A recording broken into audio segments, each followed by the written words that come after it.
একজন মুসলমানের জন্য পর্দা এটা অত্যন্ত গুরুত্বপূর্ণ এবং অত্যন্ত ইম্পর্টেন্ট একটা জিনিস।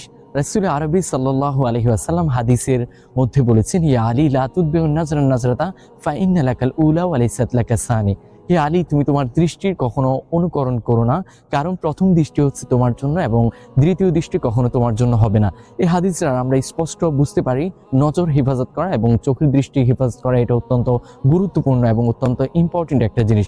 হাদিসের মধ্যে রাসূল আরবি সাল্লাল্লাহু আলাইহি ওয়াসাল্লাম আলী রাদিয়াল্লাহু তাআলাকে বলতে চেয়েছেন, হে আলী, তুমি যদি কখনো শয়তানের ফাঁদে পড়ে যদি কখনো কোনো পরনারীর দিকে দৃষ্টি দিয়ে দাও, তাহলে তুমি যদি সাথে সাথে তোমার দৃষ্টিটা সরিয়ে ফেলো, তাহলে তোমার জন্য সেই দৃষ্টি মাফ করা হবে, কিন্তু বিপরীতে তোমার জন্য দ্বিতীয়বার আবার দৃষ্টি দাও, এটা কখনো তোমার জন্য বৈধ হবে না। এই হাদিসের আমরা স্পষ্ট বুঝতে পারি আমাদের যদি কখনো দৃষ্টিটা কোনো পরনারীর দিকে পড়ে যায়, তাহলে আমরা যদি প্রথমবার দৃষ্টি দিয়ে সাথে সাথে দৃষ্টিটা যদি সরিয়ে ফেলি, তাহলে রব্বে কারিম আমাদের সেই দৃষ্টি মাফ করবেন। কিন্তু বিপরীতে আমরা যদি লাগাতার যদি আরেকবার দৃষ্টি দিতে থাকি, তাহলে আমাদের প্রথম দৃষ্টিও কখনো মাফ হবে না, বরং দ্বিতীয় দৃষ্টিও কখনো আমাদের মাফ করা হবে না।